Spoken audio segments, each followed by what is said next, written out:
ces tabliers usagés viennent d'une blanchisserie de la région. Grâce à Natalia et Fabien, ils vont trouver une nouvelle vie. C'est l'objet de la Fibricop, toute jeune entreprise créée en janvier dernier. C'est dommage de perdre cette technique, ce système. Il y a des ateliers de couture un peu partout en France. Il y a des blanchisseries et des entreprises qui ont des déchets textiles dont ils ne savent pas quoi faire un peu partout en France. Il y a peut-être une solution que nous on peut apporter. Si notre modèle il fonctionne à Nancy, il peut fonctionner à d'autres endroits. C'est ce qu'on se dit aussi. Fabien a récupéré 1,4 tonne de textile depuis septembre. Pour réemployer ces déchets, il mobilise 3 ateliers de couture de la région qui emploient 70 salariés. Ici, dans l'atelier amarrage, 5 personnes sont associées au projet. Ça donne des emplois à des chantiers d'insertion. Aujourd'hui, vous êtes dans des chantiers d'insertion, des gens qui viennent de tous bords, de tout pays, et qui finalement participent à la reconstruction et au maintien de notre écologie mondiale. Ce modèle économique est soutenu par la région qui finance le salaire de Fabien sur 3 ans. Il a aussi séduit d'autres coopératives qui ont investi dans le projet, parmi elles une pépinière d'entreprises responsables.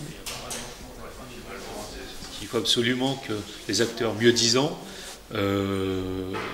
prennent des parts, se développent, puissent changer la manière dont on s'alimente, dont on se vêtit, dont on se déplace, etc. Je pense qu'il y a un marché pour ça, donc ça c'est quand même essentiel.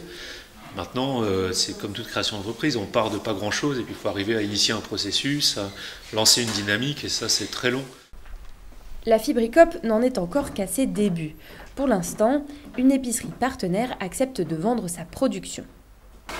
Alors, qu'est-ce que tu nous proposes? Les tabliers. Et pour nous, c'est les nôtres. Les co-gérants du lieu ont même pris une part au capital. Ils entendent développer avec Fabien cette philosophie solidaire et écologique, même si elle n'est pas encore entrée dans les mœurs. J'entends bien que ça peut être une minorité de convaincus, et d'ailleurs on le constate aussi.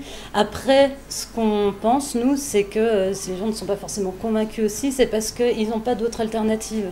Et que plus on va proposer d'alternatives qui sont simples d'accès, plus les gens facilement l'intégreront dans une routine aussi de consommation.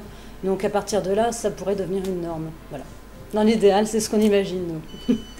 La production de Fabien ne représente que 200 tote bags, mais malgré ses débuts modestes, il espère engager à terme un CDI et 2 apprentis.